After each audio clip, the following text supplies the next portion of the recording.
So I would like to introduce our first speaker.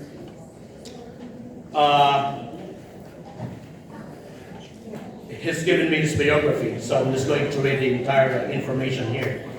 Brother Raymond joined the Legion of Mary in 1961 as a teenager in a school presidium.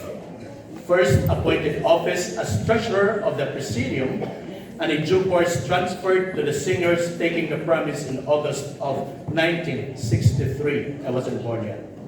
The first elected office was as vice president of the junior curia, and later president. It was in that presidium that he met his future wife, Sister Annette, a fellow officer. During this time, he spent 1 year in a specialized presidium, organizing a monthly exchange of faith views of Catholics and the Jews of Dublin. The presidium is named Mary, Joy of Israel. Later, he was elected president of the Dublin Senior Curia, and as such, in regular contact with the founder, servant of God, Frank Duff. He had the privilege of attending Concilium from 1965 onwards to this present day. Don't be jealous about it, you're not from Dublin. In the capacity of a correspondent and at various times as an officer of Curia. In 2003, with his wife, they were sent as Concilium representatives to the 4th World Meeting of Families held in Manila, Philippines. Amen? From 2004 to 2010, he was elected a Concilium officer to 2 terms as an assistant treasurer in charge of foreign literature and Vixilia. The councils he have corresponded are the following: the Curia of Denmark, Ireland, Clare and Kildare Comitia. In England, Brent and Harrow Curia, London. In the USA, Albuquerque Comitium, Houston Synodos, having grown from a concilium to regia to Synodos over a period of 20 years. Also is a correspondent to Philadelphia Synodos, Chicago Synodos, and of course, the most important one, Toronto Synodos. Okay? Without much ado, brothers and sisters, let's welcome and a big round of applause, Brother Raymond Mulrooney.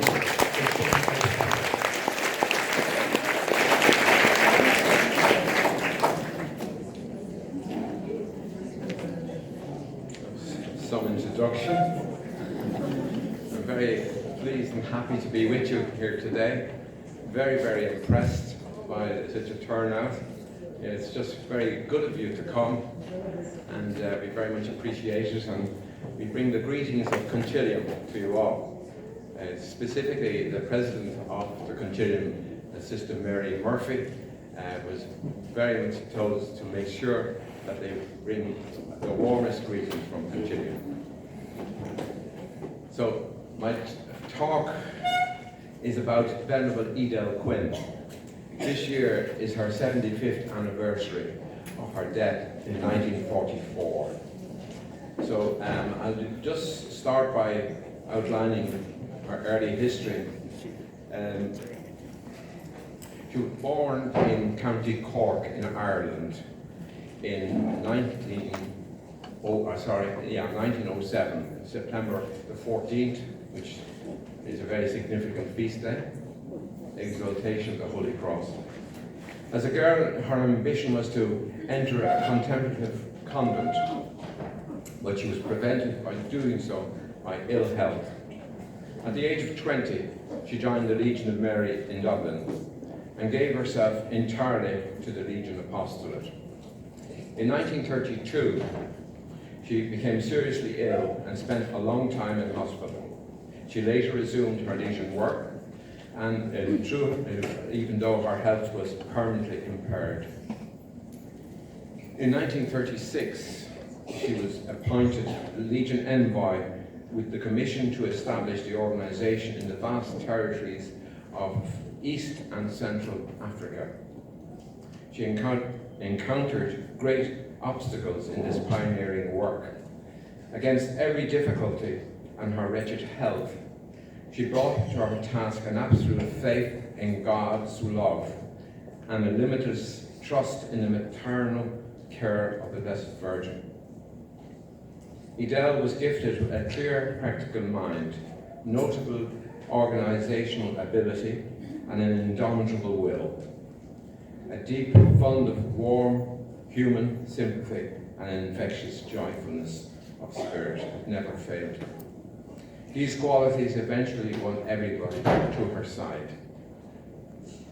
Although working alone and in a state of perpetual ill health and exhaustion, Edel established the Legion on a firm, enduring basis, even as far as Mauritius in the Indian Ocean. Hundreds of Legion branches and multiple councils were solidly established, and she mobilized thousands of Africans in the service of the Church. After 8 years of heroic labour, Edel died in Nairobi on the 12th of May 1944, where she's buried in a missionary cemetery. The diocesan process, the first step towards her beatification, was set in motion in 1957 by the Archbishop of Nairobi, Kenya. The Cardinal Archbishop of Quito in South America was so deeply moved by reading the life of Edel Quinn by Cardinal Sunens that he composed a prayer for the promotion of our cause. On December the 15th, 1994, Pope St. John Paul II declared Edel Quinn venerable. And just in passing, it's very important that you use that title. That's a church title, that's not a Legion title. And it was hard won. So make sure she's known as Venerable Edel Quinn, not just Edel Quinn, Venerable Edel. Because the next stage will be Blessed Please God, and that's up to you. Because our cause is complete now, but the fact that she was declared venerable means that the Congregation for Saints examined her life and that she had heroic virtue, which she had in abundance. But now it needs one indisputable miracle. And there's all sorts of miracles have happened through her intercession already. But one that has to be, so clear, even a cancer case of cure won't be acceptable because there could be a recurrence or whatever, but it has to be something dramatic. So please ask all your contacts, all your parishioners, everybody, make sure you have her leaflet. And it was slightly changed. The piece that I've read out here is what it was originally in her leaflet. But strange, some years ago, they changed it to the one you have, which starts in 1937. She was well into Africa at that stage, but her early history is not in that. So make sure you get that changed with your leaflet, because the earlier leaflet was a much more attractive one and told her early life. So I hope I won't diverge too much of this. Edel's life, this is a quotation from Father B. McGregor, he's spiritual director of the Concilium, a Dominican great man. And this is his quote: Edel Quinn's life is one of the loveliest and most inspiring gifts that God and his mother could give to the Legion. If ever a Presidium or higher council of the Legion was tempted to give into discouragement, or set lower standards, or give up the effort to be a school of holiness and of apostolic laity, they could begin the work of recovery and renewal by turning to the life and spirit of Edel. And then from her personal notes, I quote, an act as if Jesus and Mary would act towards other people. Remember that those others are temples of God, and that we cannot know the motives of their acts. Try and act as Mary would. Adopt the point of view of Mary, her patience, her understanding love, which accepts our least effort, however imperfect it might be. And let me remember my own feelings. That's her quotation. And then another one, and this is from Cardinal Sunen's book. He's the man that made her famous, and the book made him famous because he was an auxiliary bishop at the time in Belgium, well before the Vatican Council. He was a moderator at the Vatican Council, but back in 1953, he wouldn't have been known outside his own diocese. And he was asked by Frank Duff to write her life. And so it was a happy thing between the two. So I'll read this quote from what he said about her. She read and reread The Secret of Mary by St. Louis Marie de Montfort and found it an ever-fresh and gushing spring of spiritual refreshment. She found with joy the same spirit in the virile pages of the Legion Handbook. It was as though the spring had become a river and carried souls irresistibly to the sea. For the handbook, in her eyes, was before all else Mary's mediation in action, a dynamic force, an inspiration of conquest. It has been said of Edel that she was the complete expression of her adherence to Mary and to the principles of her spiritual maternity. The Legion, a Nairobi missionary said, was Edel's life, because Mary was her life. The two were one.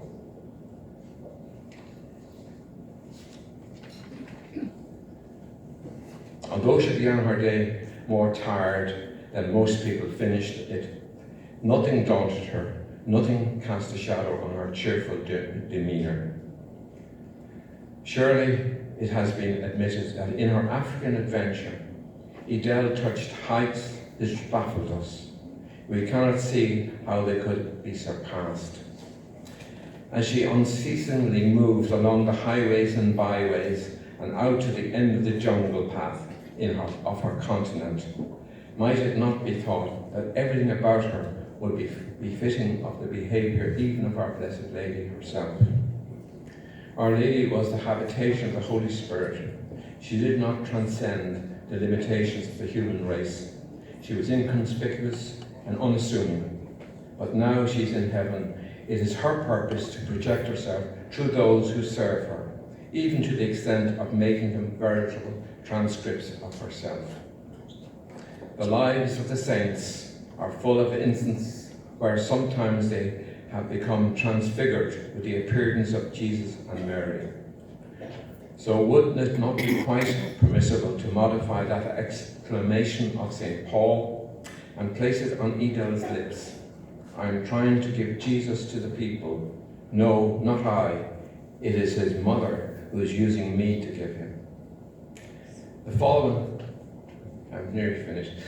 following extracts from her private notes and diary indicates the basis of her spiritual life.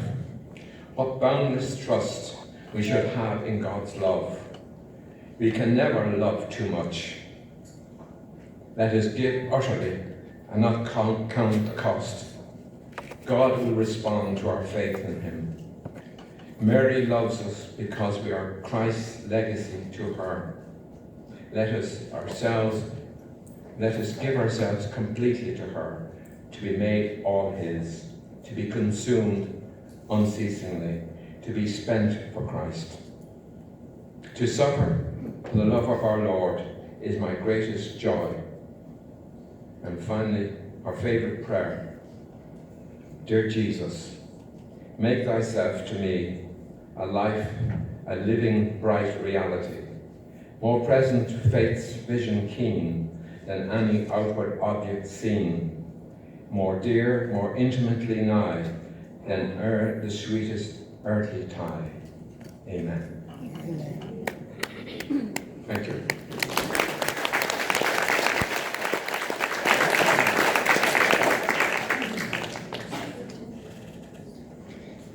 Okay, so according to our program, after each talk, we can, after you digest the message or the talk, then we can have our question and answer or some clarifications in regards to the talk delivered by brother and sister Raymond. So, any questions on the first topic? Sister, please.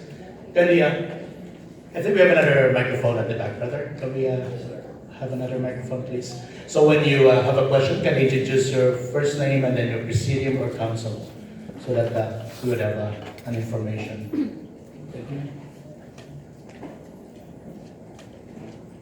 This lady over here. Thank you. Sister Mary Francis.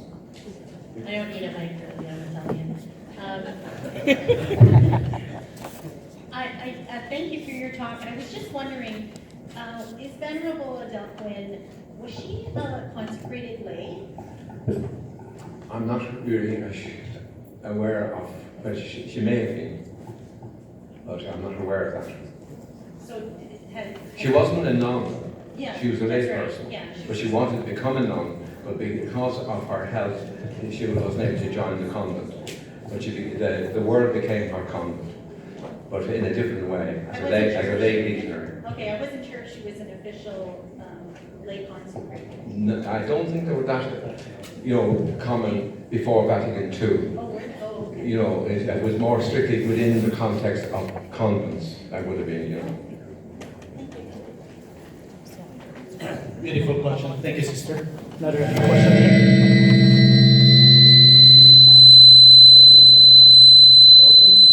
Sorry. This is my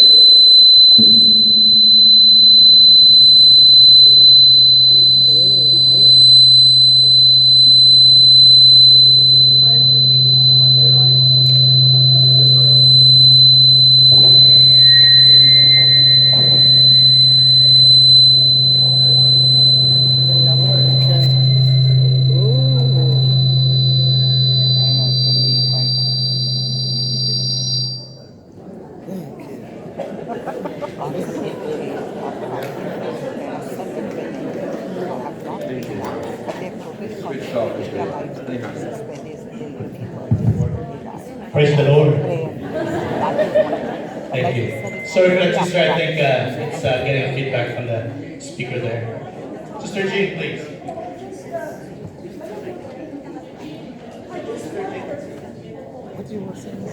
I just wondered how many letters you would get a month, a year, reporting on, miraculous cures and things like that at Concilium. Many petitions have been sent, and we wouldn't call them miracles because that needs a definition from the church. But petitions and favours very, very, very frequently are sent to Dublin, yes. And we ask you to do that yourselves.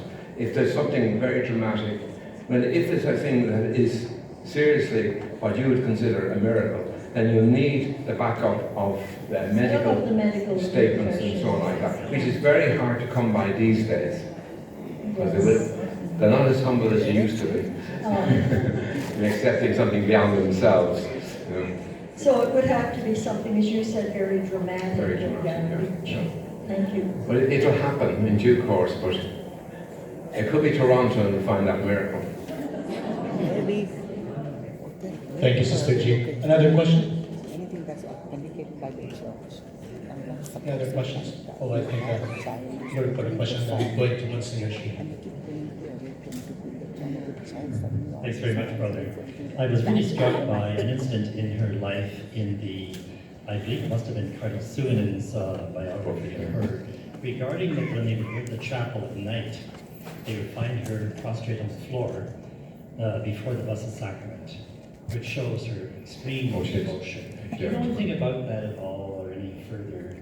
I always found that a very intriguing detail of her life, this total dedication to the Eucharist. I think it was the definitive book that Cardinal Suinen wrote. So, most of the information we would have is from what he found. He interviewed people both in Nairobi and different parts of Kenya, elsewhere in Africa, and also legionaries and others who were in Dublin. So between them, everything was put into that book. Now, since then, others have written, but they have based their book from his, including Mary Peffley in the United States, in Philadelphia. She wrote a book some years ago, and it was a small pamphlet, a little larger than a pamphlet, but it was very interesting, but it was based on Cardinal Suinen's book. Thank you. Joseph. Question. Good morning. Brother Raymond, I'm from the Scarborough Concilium, St. Dunstan Parish. I would like you to give me an example of a dramatic miracle. What can you say about that? It's something like, an organ that has been completely renewed, or it'd be hard for me to make that definition, but the church decides what it would be, and it would be a medical panel would be asked to examine whatever the suggested miracle might have been. Like in Lourdes, now there's very few, there's many cures in Lourdes, but there's only about 70 recognised absolute cures that have been examined by non-Catholic, atheist doctors in some cases, who they're so dramatic that they can't, a leg that has been restored, or something extraordinary that is beyond explanation. And it's almost that. Although all the saints that in recent years have had these dramatic miracles or something like them, I don't know whether, what the status is in Rome, how they assess miracles, but at times, because some saints have been rushed, like 10 years and less, and but it's up to them to make the judgment on this. Thank you, Brother. Father Joseph has a question. Brother, we're all excited about the possibility of Venerable Adele Quinn becoming blessed. And I know we're talking about miracles.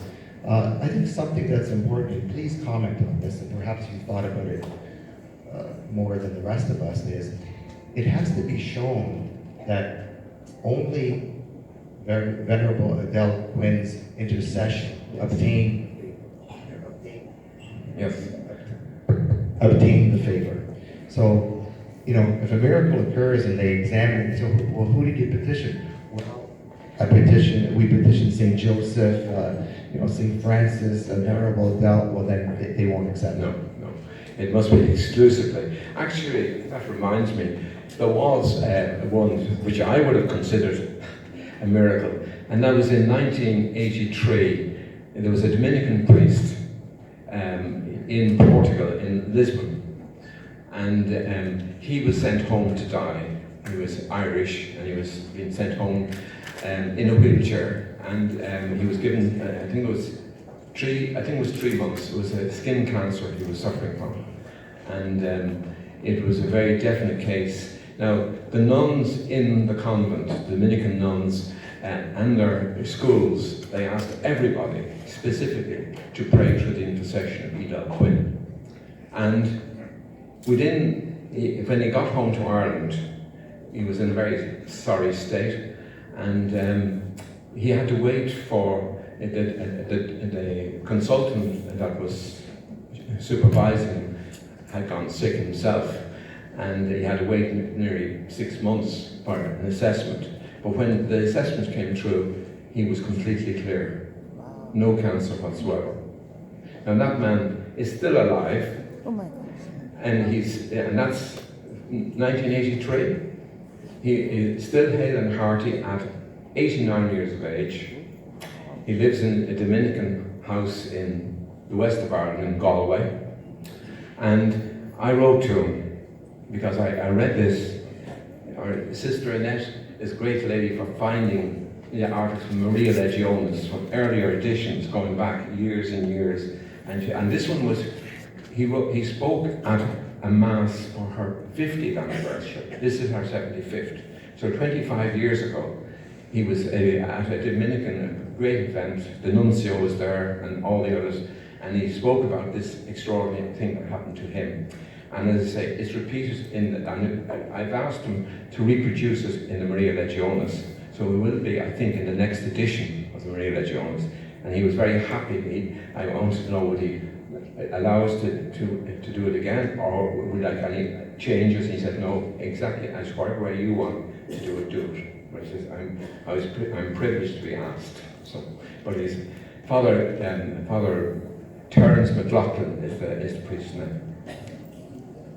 So, Thank you. but the important thing, the fact that we have 3 saints to be, 3 potential saints, it's important that you specialize with your contact.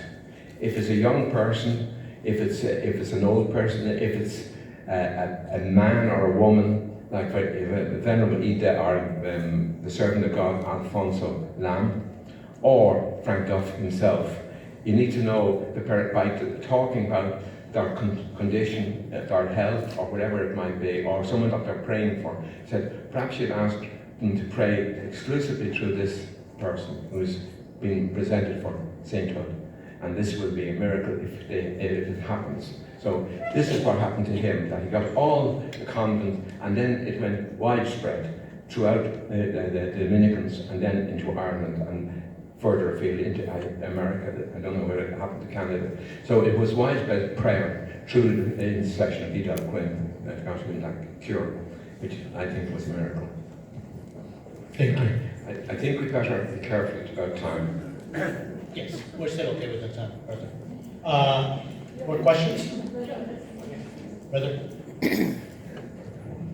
Hi, good morning. I'm Curtis from, Brother Curtis from Tower David Presidium, St. Francis of Assisi in Mississauga. I'm curious to know what kind of favors were granted when Venerable Edel Quinn became venerable. Well, there wasn't a requirement for favours at that stage, because it's an assessment of her virtues that the congregation of saints discuss, and when they're satisfied, they sign off on that, and then it's a matter of the Pope deciding when, if he declares the person venerable. So it's their assessment. It doesn't depend on a miracle at that stage. It's now divine intervention is needed to confirm what they have decided. Thank you. Another question? We still have until 10:55 will be the next one. Some more questions or clarifications? Sister?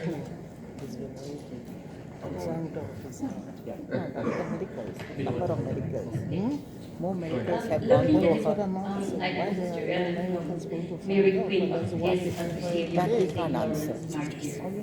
Looking at the posters here, I was attracted with their titles like Venerable Edel Queen, the Servants of God, Frank Duff, and Aquila. Should there be a miracle to happen before one could move to the title that they are having right now?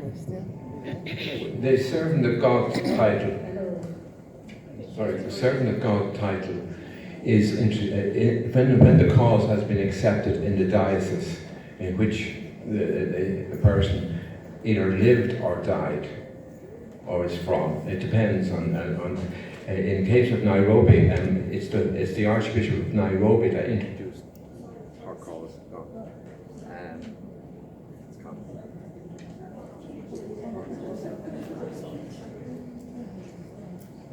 Hello. Okay. It's Sorry for some technological interruptions.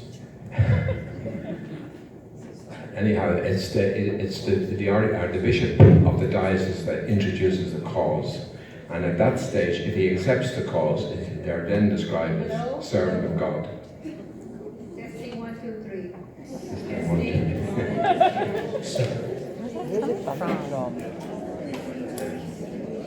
Sorry for that.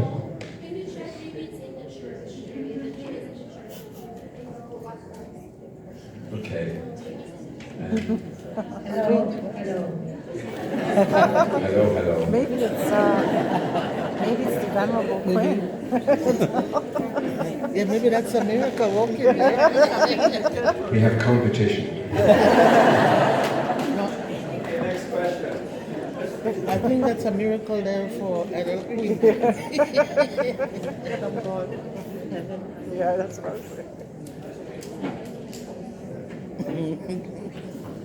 Brother, I think a miracle has just happened.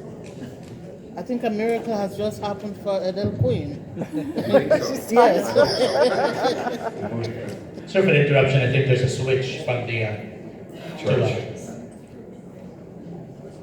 I think there's a switch from the church. Sorry. Okay, thank you. The servant.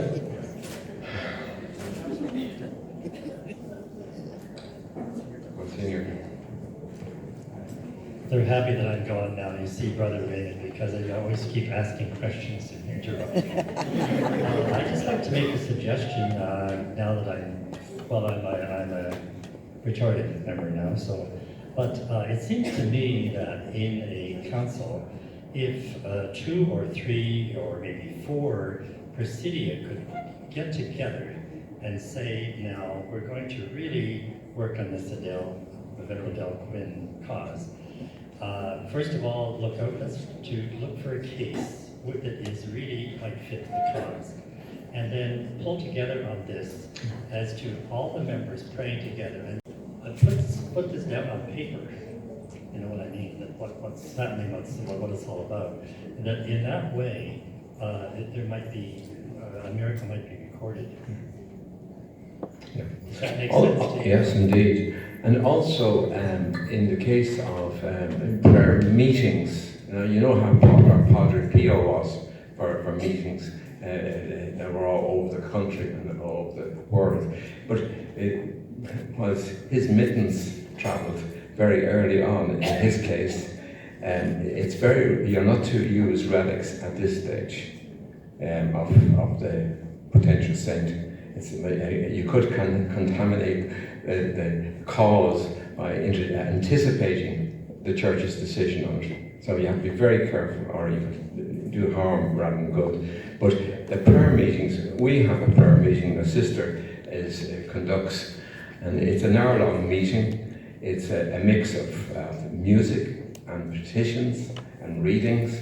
It has a seasonal aspect to it, that if it's a season of Easter or of Christmas or whatever, there's a short reading at the beginning. First of all, there's an introduction. There's a decade of the Rosary at the beginning and at the end.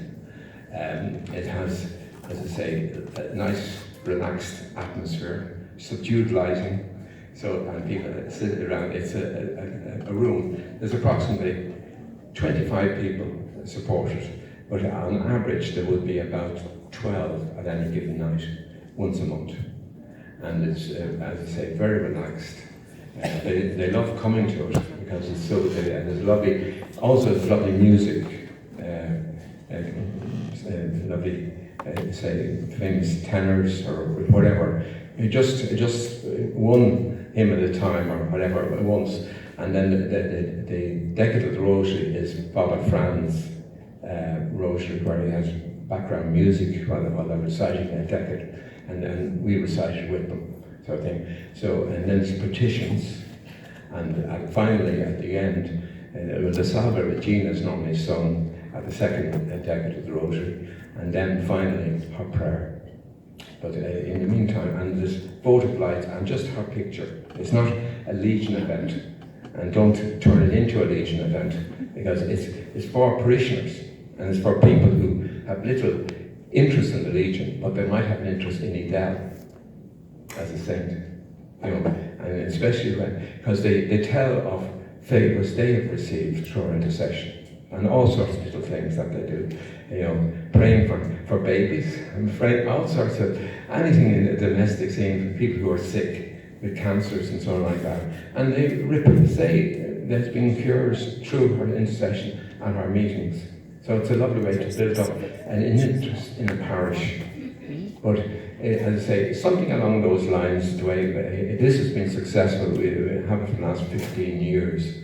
And as I say, a very faithful clientele of parishioners that come on a very regular basis. And they just love coming to us. So that's the way it should be. As I say, don't put the heavy Legion stuff into it. That's for legionaries. But this is for parishioners. So keep it simple, keep it Edel based. So you might like to try that. I just want to ask a question. Father has made a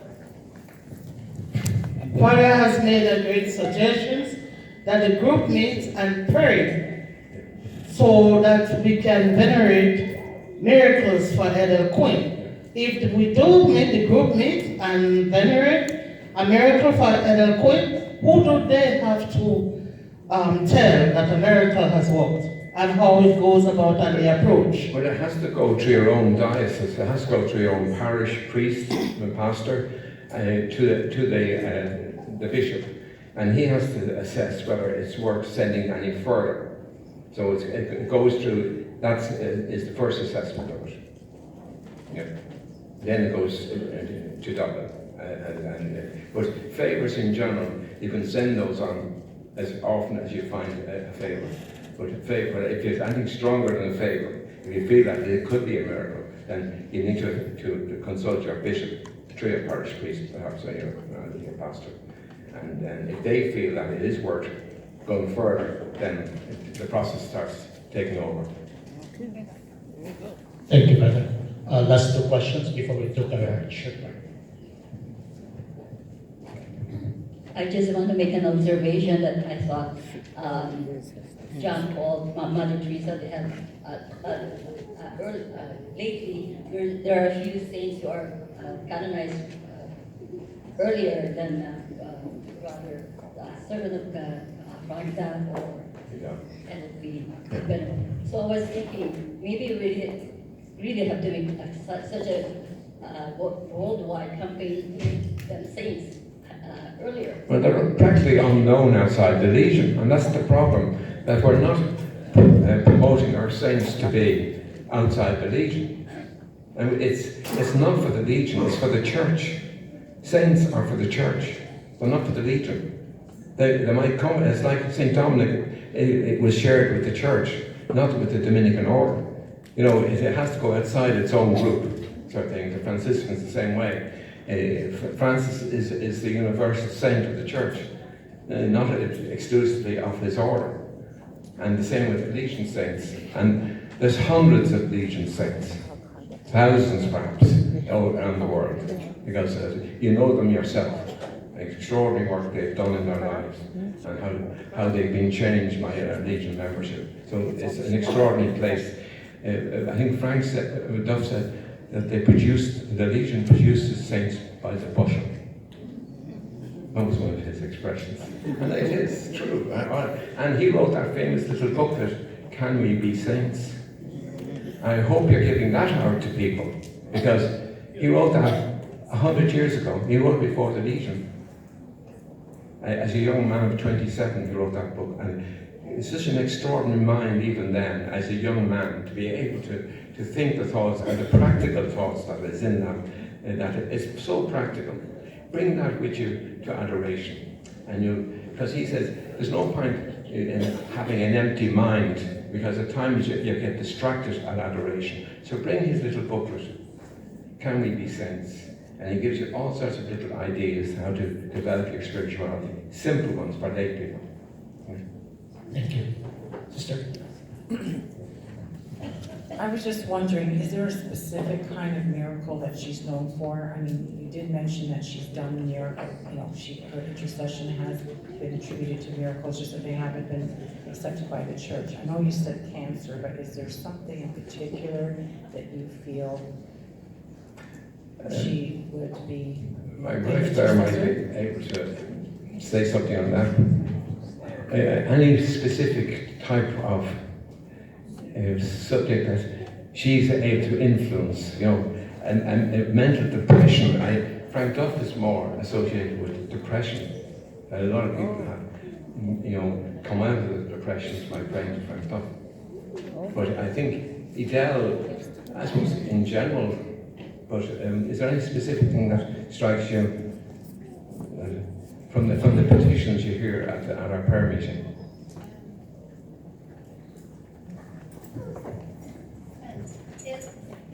Illnesses, and their sons or daughters doing exams, and maybe difficulties in family or general things, practical things. But we're not always waiting for the big dramatic miracle. It's the favours and a build-up of those. That's important for the cause as well. That there's what they call a cult development. That people are not the nice cult, a cult of devotion to the cause, and that if they know that that's building up, then the Church is accepting the cause, and as I say, it must go outside the Legion. don't hold on to it, and don't hold on to what you've gained in your Legion membership. Share that. You're bound to share what's good for you and what has worked for you in your lives.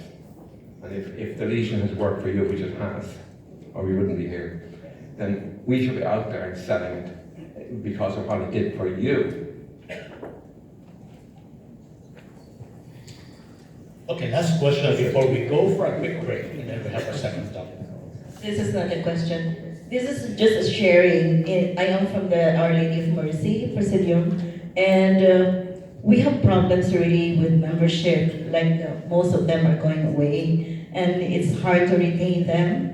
And since the time that Edel Queen was being promoted among us, we see to it that after the meeting, we pray the Edel Queen prayer, and we can attest that after several days of praying, there were 4 junior legionaries that came, and they are now on probation, because before we have only 3, and we suddenly have 4.